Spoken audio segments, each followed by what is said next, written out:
بسم الله الرحمن الرحيم. هل أتاك حديث الغاشية وجوه يومئذ خاشعة عاملة ناصبة تصلى نارا حامية تسقى من عين آنية ليس لهم طعام إلا من ضريع لا يسمن ولا يغني من جوع وجوه يومئذ ناعمة لسعيها راضية في جنة عالية لا تسمع فيها لاغية فيها عين جارية فيها سرر مرفوعة وأكواب موضوعة ونمارق مصفوفة وزرابي مبثوثة أفلا ينظرون إلى الإبل كيف خلقت وإلى السماء كيف رفعت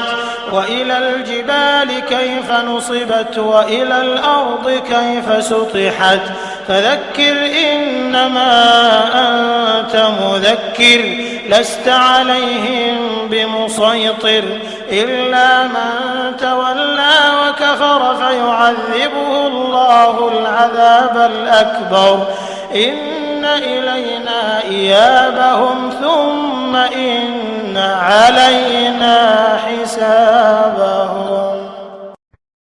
السلام علیکم ورحمۃ اللہ وبرکاتہ. اعوذ باللہ من الشیطان الرجیم. بسم اللہ الرحمن الرحیم. نحمدہ ونصلی علی رسولہ الکریم. رب اشرح لی صدری ویسر لی امری واحلل عقدۃ من لسانی یفقہوا قولی. اللہم ارنا الحق حقا وارزقنا اتباعہ وارنا الباطل باطلا وارزقنا اجتنابہ. آمین یا رب العالمین. الحمدللہ، اللہ تعالیٰ کا شکر احسان ہے کہ ہم نے سورہ غاشیہ جو ہے اس کو سمجھنے کی کوشش کی. اب اس کے چند اہم جو پہلو ہیں تدبر اور عمل کے لحاظ سے وہ دیکھیں گے انشاءاللہ تعالی. یہاں پر سب سے پہلے ہم نے دیکھا کہ قیامت کی خبر دی گئی ہے، اور وہ بھی قیامت کی جو خبر دی ہے وہ اس کا نام جو یہاں پر آیا ہے قیامت کا غاشیہ آیا ہے، چھا جانے والی، ڈھانپ لینے والی، یعنی اپنی لپیٹ میں لے لے گی، ڈھانک لے گی، چھپا دے گی، اور جس کی ہیبت سے ہر شخص اپنے ہوش و حواس گم کر دے گا، یعنی اتنی خطرناک آفت ہوگی وہ. تو یہاں پر اللہ تعالیٰ نے ایک سوال کر کے ہمیں جھنجھوڑا ہے، اور پھر ان کا جو احوال بتایا ہے، جو لوگ ہوں گے جن کے چہرے بتائے گئے. تو یہاں پر اگر ہم دیکھیں کہ جو حدیث الغاشیہ جو کہا گیا ہے، تو دنیا میں آج اگر ہم دیکھیں کتنی خبریں سنتے رہتے ہیں، جھوٹی سچی ہر طرح کی خبریں سنتے رہتے ہیں، اور اس کے بارے میں ہولتے رہتے ہیں کہ یہ ہو جائے گا کہ وہ ہو جائے گا. مگر یہ سچی خبر جو ہونے والی ہے، اور یہ خبر اس طریقے سے دی گئی ہے کہ بس وہ آنے والی ہے، تیاری کر لو تم، اور ورنہ پھر کیا حال ہوگا وہ آگے بتایا گیا ہے. کام کرنے والے اور نہ کرنے والے کیا کیسے ہوں گے، اور جو کرنے والے ہوں گے وہ بھی اگر غلط کام کرنے والے ہوں گے تو ان کا کیا انجام ہوگا. تو ہم لوگ سوچیں کہ کیا ہمیں قیامت کی خبر مل چکی ہے یا نہیں. اگر مل چکی ہے تو پھر ہم کیا کر رہے ہیں، اور ہمارا عمل کیا ہے، یا اس کے مطابق تبدیلی آئی یا نہیں آئی. تو اس کو جن کو مل چکی ہے وہ آگے دوسروں کو بتائیں، کیونکہ یہ ایسا سخت وقت ہے، ایسی سخت آفت ہے کہ یہ پوری زمین کو اپنی لپیٹ میں لے لے گی. آج اگر دیکھیں ہم کہ تھوڑا سا یہ اللہ تعالیٰ نے جو ایک وائرس کا پوری دنیا میں جو ایک پورا سچویشن ہو رہی ہے، پوری دنیا کے جو حالات خراب ہو رہے ہیں، کس طریقے سے انسان کو اپنی اوقات معلوم ہو گئی ہے کہ وہ کیا کر سکتا ہے اور کیا نہیں کر سکتا، گھروں میں بند کر دیا گیا، بے بس ہو گیا، اور کس طریقے سے وہ یعنی اللہ کے ایک حکم کے آگے وہ کچھ بھی نہیں ہے. تو ہم یہ دیکھیں کہ ہم اللہ کے اس حکم کو کتنا مان رہے ہیں اور کتنا سمجھ رہے ہیں، اور کتنا آگے دوسرے لوگوں تک پہنچانے کی کوشش کر رہے ہیں. اگر ہم دیکھیں تو یہ بریکنگ نیوز ہے، جیسے کہ دنیا میں آج کل چل رہی ہے نا بریکنگ نیوز. تو یہ اللہ نے ہمیں خبر دی ہے کہ یہ ایسا ہونے والا ہے اور بہت جلد یہ آنے والا ہے. بتاؤ پھر تم کیا کرو گے؟ اگر تیاری نہیں کی اور غلط کام کیے تو پھر کہاں جاؤ گے؟ یہ انجام ہوگا، اور یہاں تمہیں ان چیزوں سے سابقہ پیش آئے گا، یہ تمہیں ملے گا وہاں پر. اور یہاں پر جو 3 ان کے بتائے گئے ہیں کہ ان کے چہرے 3 اقسام بتائی گئی ہیں کہ خاشیہ ہوں گے، عاملہ ہوں گے اور ناصبہ ہوں گے. تو یہ اس میں اگر ہم دیکھیں کہ کام جو ہے وہ 3 طرح کا ہے. ایک تو سب سے پہلے کچھ بھی نہ کرنے والے، یعنی کچھ کام ہی نہیں کرنے والے. پھر دوسرے کام کرنے والے مگر غلط سمت میں کام کرنے والے، غلط کام کرنے والے، اور بدعات، خرافات اور اپنا وقت، مال، محنتیں، صلاحیتیں غلط کاموں میں لگانے والے جن سے کہ ان کو کچھ فائدہ نہیں ملے گا. اور تیسرے جو ہیں وہ ہیں صحیح تھکے، صحیح کام کیا اور صحیح اللہ کے احکامات کے مطابق چلے، تو وہ پھر اصل میں کامیاب لوگ ہوں گے.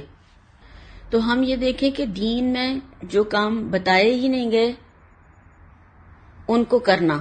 اب اگر ہم اس کا جائزہ لیں اس بات کا کہ جو دین میں بتائے ہی نہیں گئے، آپ دیکھیں ہماری جو ہے پیدائش سے لے کر، یعنی جو بچوں کی پیدائش سے ان کے دنیا میں آنے سے پہلے سے لے کر جو شروع ہوتی ہیں ہمارے یہاں کی رسمیں، اور پھر شادیوں کی دیکھ لیں آپ، دوسرا اہم موقع شادی کا ہوتا ہے. اس کے بعد تیسرا اہم موقع دنیا سے جانے کا، یعنی انسان کے انتقال کا وقت. وہ تمام رسمیں دیکھیں کہ یہ سب جو کام ہیں وہ کیا سنت کے مطابق ہیں. ہر چیز کو پرکھیں، ہر چیز کو چیک کریں کہ آپ صلی اللہ علیہ وسلم نے کیا ہے تو کرنا ہے، نہیں کیا ہے پوری دنیا اگر کر رہی ہوگی وہ کام نہ کریں، کیونکہ پوری دنیا قبر میں عذاب سے بچانے نہیں آئے گی. کوئی بھی نہیں آ سکتا، کسی کا کوئی بدلہ نہیں بن سکتا. انسان اکیلا ہوگا، تنہا ہوگا، وہ کسی کو مدد کے لیے بھی نہیں بلا سکے گا، کوئی اس کے پاس پہنچ بھی نہیں سکے گا. کوئی کسی کے ساتھ کوئی کہے کہ تم ایک دن آ جاؤ میری قبر میں لیٹ جاؤ، کوئی جا سکتا ہے؟ کتنے بھی محبت کرنے والے، تاج محل ضرور بنا دیا اس نے، عمارت بنا دی، مگر کیا وہ ایک دن اپنی بیوی کے ساتھ قبر میں چلا گیا؟ نہیں. کوئی جا ہی نہیں سکتا، کوئی عذاب نہیں مول لے سکتا، کسی کی تخفیف نہیں کروا سکتا. تو یہاں پر خود سوچے انسان کہ میں اپنا عمل خود چیک کروں کہ میں کیا کر رہی ہوں، مجھے کہاں جانا ہے، اللہ کی فرمانبرداری کر کے اللہ کی جنت میں، یا اللہ کی نافرمانی کر کے ایسے عذاب جو یہاں پر بتائے گئے ان میں گرفتار ہونا ہے. اور پھر محنت اور کوشش بھی کرنی ہے اور غلط سمتوں میں کرنی ہے تو اس کا بھی کوئی بدلہ اور اجر نہیں ملے گا. کتنی مرنے جینے کی رسمیں ہیں جس میں کہ کتنی بدعات اور خرافات ہیں جو کہ اگر ایک بھی ثابت ہو جائے تو صحیح ہے. چلو ایک بھی ثابت نہیں ہے آپ صلی اللہ علیہ وسلم سے کہ کوئی کسی طریقے کے بھی آپ صلی اللہ علیہ وسلم نے کوئی برسیاں، کوئی تیجے، کوئی 40ویں، کوئی کسی کی طرح کے کیوں ہوں، کوئی بچوں کی پیدائش کے، یعنی بچوں کی پیدائش میں بھی چھٹی کرتے ہیں، عقیقہ نہیں کرتے. کس نے بتایا؟ کہاں سے آیا یہ؟ عقیقہ کرنا سنت ہے، وہ نہیں کرتے ہیں. اس میں آنا کہانی ہے کہ سارا خاندان کو بلانا ہے، یہ کرنا ہے، جب ہوگا جب کریں گے. اور جو بیکار کی رسمیں ہیں جو بالکل غلط ہیں، جو یہود و نصارہ اور ہندوؤں کے طریقے ہیں، وہ سب کرنے کے لیے تیار ہیں. تو پھر یہ لوگ کوئی بھی کسی کو بچانے نہیں آئے گا. جو جس کے پیچھے چلے گا پھر وہ اسی کے ساتھ اٹھایا جائے گا. اور یہاں تک کہ اگر ہم دیکھیں جو نماز بھی پڑھتے ہیں، سب کچھ کر رہے ہیں، دنیا میں بھی عمل کر رہے ہیں، مگر ان کا عمل سنت کے خلاف ہے تو ان کو کوئی اجر نہیں ملے گا. وضو کی وجہ سے، کیونکہ وضو سے اعضاء ہمارے مسلمانوں کے جو ہیں چمک رہے ہوں گے، تو وضو کی وجہ سے آپ صلی اللہ علیہ وسلم اپنے پاس سمجھیں گے یہ میری امت کے لوگ ہیں، آئیں گے، مگر دوری کر دی جائے گی. اور جب آپ پوچھیں گے کہ کیوں ایسا کیوں کیا گیا تو پھر بتایا جائے گا کہ انہوں نے آپ کے دنیا سے جانے کے بعد انہوں نے دین میں نئی نئی چیزیں ایجاد کر لیں، غلط کام کرتے رہے اور ان کو سنت کا درجہ دے دیا. اور کتنی دیدہ دلیری سے آج تو کتنی خرافات اور بیکار کی جھوٹ غلط باتیں اللہ کے نبی صلی اللہ علیہ وسلم کے حوالے سے منسوب کر کے اور پوری دنیا میں وائرل کرتے رہتے ہیں. اور وہ یعنی کہ حدیث ہے ہی نہیں، قطعی حدیث نہیں ہے وہ. اور یہ بھی جھوٹ اور الزام ہے، اور اس کا کہا ہے کہ جس نے میرے اوپر جھوٹ باندھا تو وہ اپنا ٹھکانہ آگ میں سمجھے. تو یہ کتنا زیادہ ڈرنے کی بات ہے کہ یہ سارے کام بھی کیے. آج کتنی محنتیں کر رہے ہوتے ہیں کہ لوگ کیا کہیں گے کہ تم نے اس کے مرنے والے کی یہ رسمیں نہیں کری اور یہ نہیں کیا وہ نہیں کیا. تو لوگوں کو دکھانے کے لیے کل کی آگ مول لے لیں اور غلط کام کرتے رہیں. جو غلط کام ہے جو آپ صلی اللہ علیہ وسلم سے ثابت نہیں ہے وہ بالکل نہ کریں، چاہے ساری دنیا کر رہی ہو. تو یہی ہے کہ محنتیں کی، تھکے، عمل کیے، مگر وہاں پر کچھ فائدہ نہیں ہوگا، آگ میں ڈال دیے جائیں گے. اور پھر کھانے کو جو دیا جائے گا اور جو پانی دیا جائے گا وہ اتنا خطرناک بتایا گیا کہ انسان کے رونگٹے کھڑے ہو جائیں کہ دنیا میں اگر ذرا سا بھی کوئی ٹیسٹ میں یا پانی کی کسی کوئی اسمیل آنے لگے تو وہ ہم پی نہیں سکتے، وہ ہم کھا نہیں سکتے، خراب کھانا، گندا پانی. تو وہاں پر یہ اس طریقے کا پانی کہ جو ابلتا ہوا ہوگا، آنیا یعنی 100 ڈگری سے بھی آگے کا پانی جو کہ ڈالتے کے ساتھ کھال کو پلٹ دے اور وہاں سے کٹ کے نکل جائے، اتنا سخت پانی ہوگا یہ آنیا جو کہا گیا ہے، اتنا خطرناک جلانے والا جو کہ کاٹ کے آنتوں کو باہر نکل جائے گا نیچے. تو یہ اللہ تعالیٰ نے ہمیں پہلے سے، یہ اللہ کی رحمت ہے کہ اللہ نے ہمیں پہلے سے بتا دیا، اس کی سمجھ عطا فرما دی. اگر وہاں پر پہنچتے اور یہ صرف اگر ہم تلاوت کرتے رہیں تو ہمیں ساری زندگی تلاوت کرنے کے بعد میں بھی ہمیں یہ آیتیں سمجھ نہیں آ سکتی ہیں کہ اللہ تعالیٰ ہم سے کیا فرما رہے ہیں اور ہمیں کیا کرنا چاہیے. جب ہم اس کو ترجمے سے پڑھیں گے، اس کو سمجھیں گے، کوشش کریں گے، جبھی ہم ان آیات کا مطلب سمجھ سکتے ہیں. اور انشاءاللہ تعالیٰ کسی نہ کسی درجے میں تو ہمارے دل میں اللہ تعالیٰ کا خوف پیدا ہوگا اور ہم پھر عمل کے لیے تیار ہوں گے انشاءاللہ تعالیٰ. تو ایک تو وہ جو انہوں نے کچھ کیا ہی نہیں، اور ایک دوسرے یہ کہ غلط کاموں میں ساری زندگی تھکتے رہے اور اس کا کچھ بدلہ نہیں ملے گا. اور پھر چہرے کا جو کہا گیا ہے کہ چہرہ جو ہے انسانی شخصیت کا اور اس کے اندرون کا آئینہ دار ہے.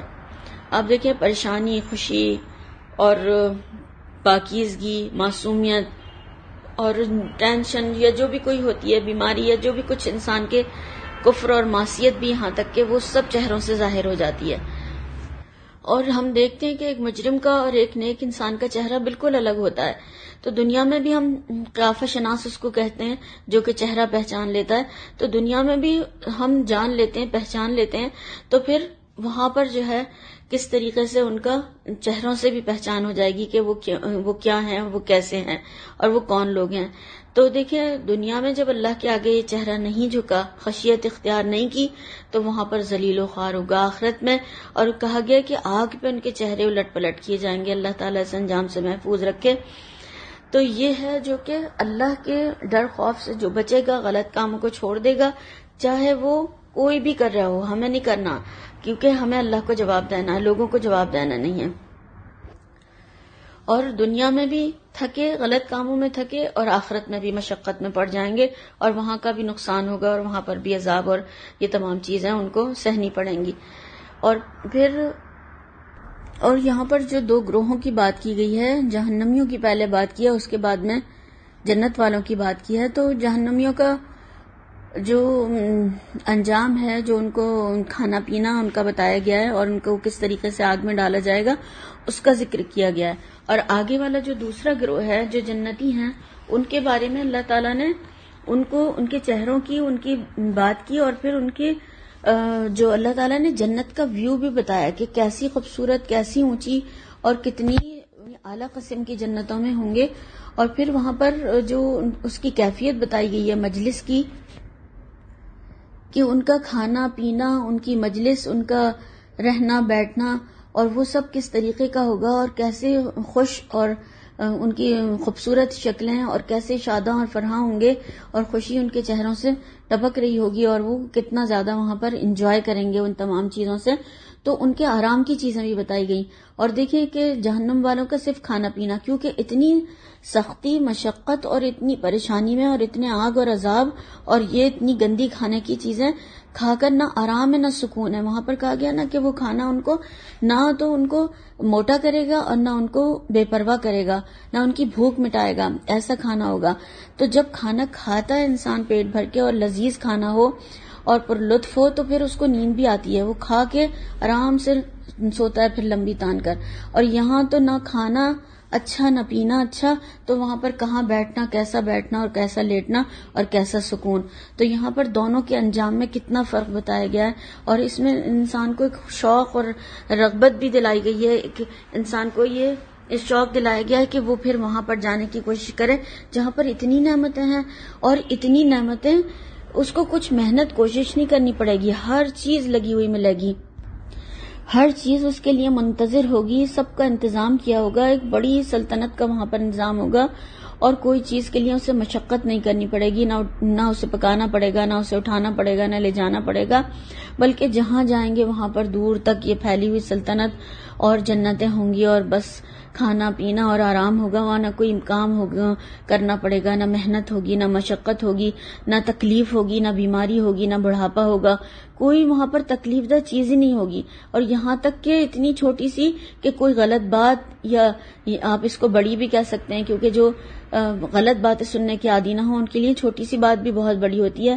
تو نہ وہاں پر کوئی غلط یا وگوئی ہوگی، نہ بکواس ہوگی، نہ جھوٹ ہوگا، نہ فضول باتیں، کوئی چیز وہاں پر ناپسندیدہ کوئی چیز بھی دیکھنے کو نہیں ملے گی وہاں پر.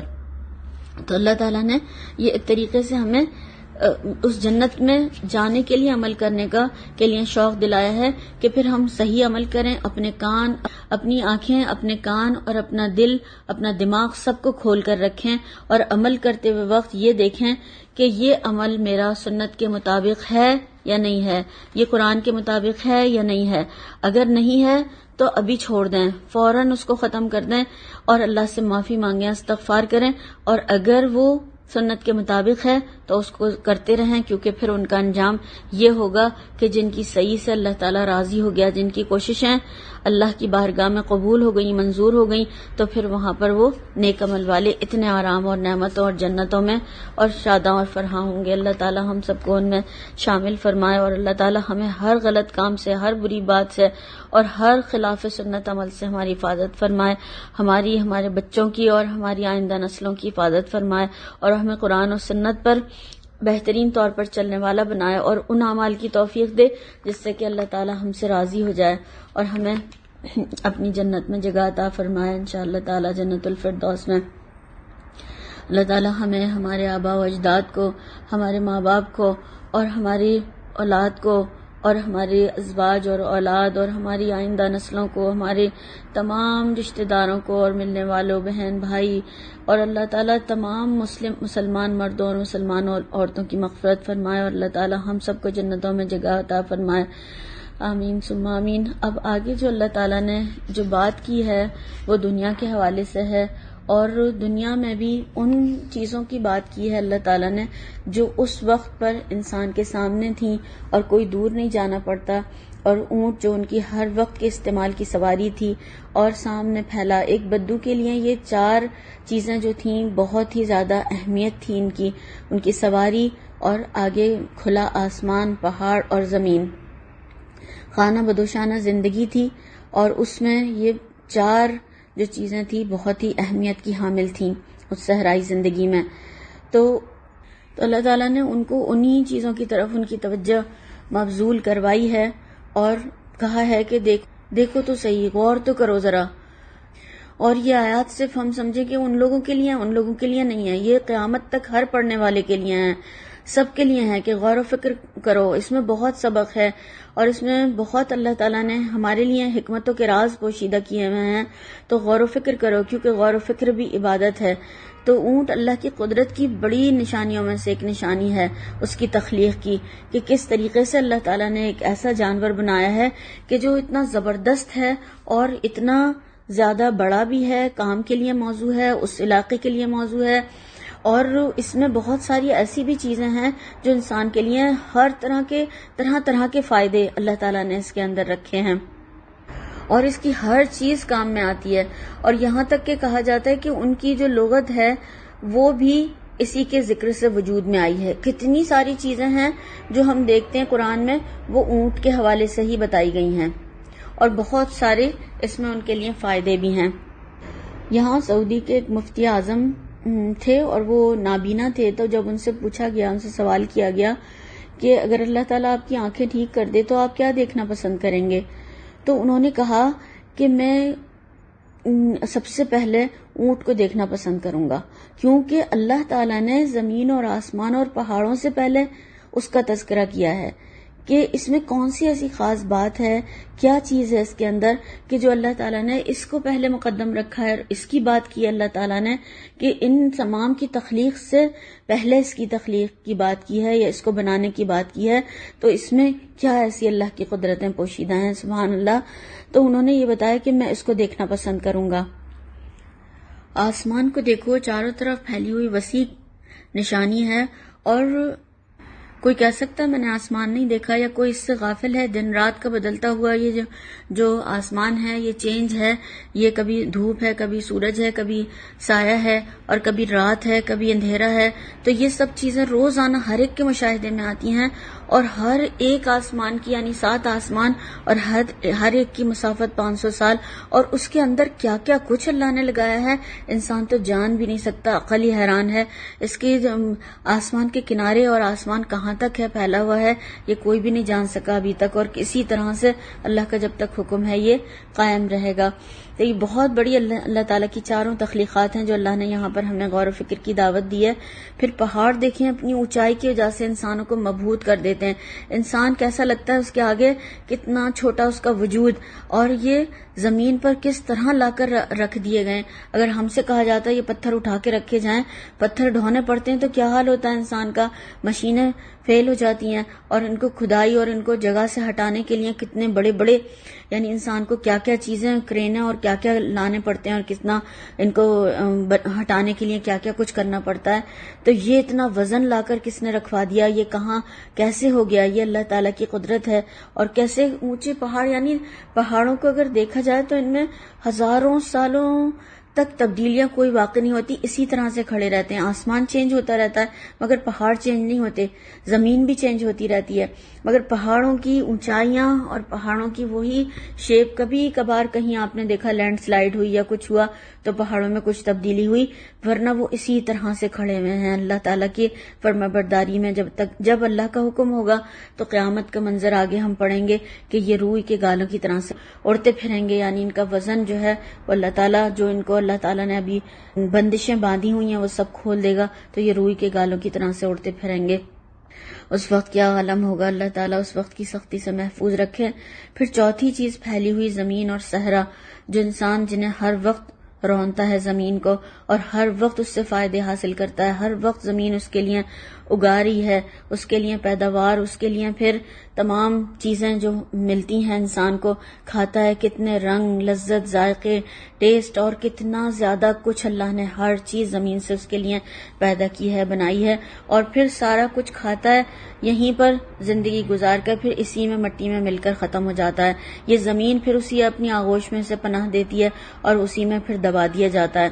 تو یہ دیکھیں کہ کس طریقے سے اللہ تعالیٰ نے ان 4 چیزوں کے اوپر توجہ دلائی ہے انسان کی کہ دیکھو ذرا اور غور و فکر کرو تو تمہیں اللہ کی یہ نشانیاں اللہ تک پہنچانے کے لیے کافی ہو جائیں گی، معرفت الہی حاصل ہوگی تمہیں ان سے. تو اگر ہم دیکھیں تو یہ بھی ایک تبلیغ کا بہترین انداز ہے کہ ان کو آس پاس کی پھیلی ہوئی چیزوں پر اللہ تعالیٰ نے غور و فکر کی دعوت دی ہے. ایسے نہیں کہا گیا کہ تم بہت دور جاؤ، وہاں جا کے دیکھو اور پھر تم سفر کرو، بلکہ ان کے پاس کی، ان کے سامنے کی، روزانہ جس چیز پر سے وہ گزرتے ہیں انہی کی چیزوں کی اللہ تعالیٰ نے مثال دے کر ان کو اس بات پر غور و فکر کی دعوت دی. پھر ایک اور جو اس میں لاسٹ میں آخر میں جو چیز بتائی گئی ہے وہ کہ کسی کو اگر ہمیں تبلیغ کرنی ہے، کسی کو دعوت دینی ہے، کسی کو دین پہنچانا ہے تو کامن گراؤنڈ سے شروع کریں، عام دلچسپی کی باتوں سے، روزمرہ کی مثالوں سے، ایسی چیزوں سے جو وہ کامن ہوں، ان چیزوں سے بات شروع کریں اور ایسی نمونے، ایسی چیزیں دکھائیں کہ وہ پھر پوری طرح سے تیار ہو جائیں. تو پھر جب نصیحت کی جائے تو وہ بات ماننے کو تیار ہوں. یعنی کہ تبلیغ اگر کی جائے تو وہ موقع محل کے مطابق ہو اور مناسبت یعنی موقع کی مناسبت سے کی جائے. اور ایک اور چیز جو سب سے اہم ہے وہ یہ ہے کہ نصیحت کریں مگر کسی کے بھی سر پر سوار نہ ہوں، پہنچا دیں. کسی کا دل جو ہے اور جزا اور سزا ہمارے ہاتھ میں نہیں دی گئی ہے، دل اللہ کے اختیار میں ہے، وہ جب چاہے ان کو بدل دے، اور جزا اور سزا دینے والا بھی وہی ہے. انسان نہیں کچھ بھی کسی کا کر سکتے اور نہ کسی کو جزا اور سزا دے سکتے ہیں، سب کچھ اللہ کے ہاتھ میں ہے، وہی کرے گا. خیر اور جو بھلائی ملے گی وہی عطا فرمائے گا. تو ان مناظر قدرت سے جو اللہ تعالیٰ نے یہاں پر انسانوں کو متوجہ کر کے بات سمجھائی ہے، تو اسی کو ہی اگر ہم دیکھیں ایک شعر میں علامہ اقبال نے اس طرح کہا ہے کہ فطرت کے مناظر کی کرتا ہے نگہبانی، یا بندے صحرائی یا بندے کوہستانی، کہ جو فطرت کے مناظر ہیں یہ سب ان سے خوب واقف ہوتا ہے، روز دن رات دیکھتا ہے. کون؟ جو کہ جو گھومنے پھرنے والا ہوتا ہے، جو دن رات کائنات کی چیزوں پر غور کرتا ہے، گزرتا رہتا ہے، اور ایک ہوتا ہے کوہستانی جو کہ پہاڑی لوگ ہوتے ہیں یا کوہستانوں میں رہنے والے، تو وہ جو ہیں وہ پھر ان چیزوں کو زیادہ فطرت کو قریب سے دیکھتے ہیں، اور جب وہ دیکھتے ہیں اور غور و فکر کرتے ہیں تو ایمان لانے کے لیے ان کے لیے یہ کافی ہو جاتا ہے۔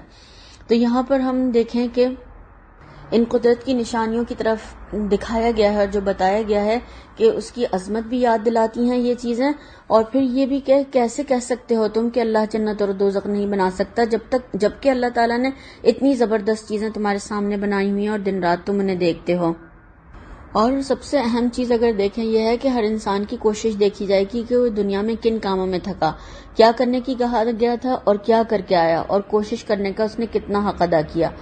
اگر ہم دیکھیں اور سوچیں اور اپنے پاس ہم سب اگر چاہیں تو یہ سوال لکھ سکتے ہیں اور خود ہی سوال کریں اپنے آپ سے، اور پھر خود ہی اس کا آگے جواب دے لیں، اور خود ہی کل کی تیاری کرنے کے لیے ہمارے لیے کافی ہوگا۔